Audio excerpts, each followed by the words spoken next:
Келесі шабандозымыз Міржақып Дулатов ондығынан қыз жасаумен айналысады. Енді қалай таптыңыз, сол жайында айта кетсеңіз.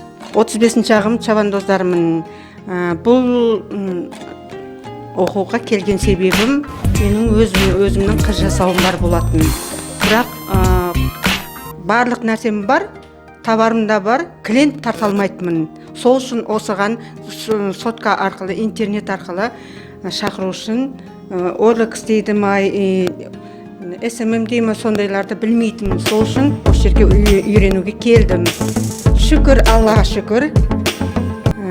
Бірінші OLX-ке салған хабарламамнан соның ертесі күні уже клиенттер звондай бастады, WhatsApp-қа жазды. Мен оларды өзің кел, өзіңменен сөйлесіп, қандай несі бар, деталі бар, барлығын неғып түсіндіріп беремін. Соны өзіңіздің қалаған бойынша аласыз дедім. Маған 2 клиент келді. Біреуі 7 мартқа шейін келемін деді. Екіншісі 2 заказ берді. 2 заказ берді, 2 көрпенің 2 комплект берді. Шүкір, Аллаға шүкір. Осы бірінші басты себеп бұл жердегі менің офер жазуым болды, OLX-ке салғаным. Сол үшін мен рахмет айтамын сіздерге.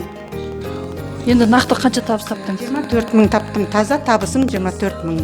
Табыс табатын мақсатым 2 айға 100-ден аса, 200-ге жуық тапсам да табам деп мақсат қоям.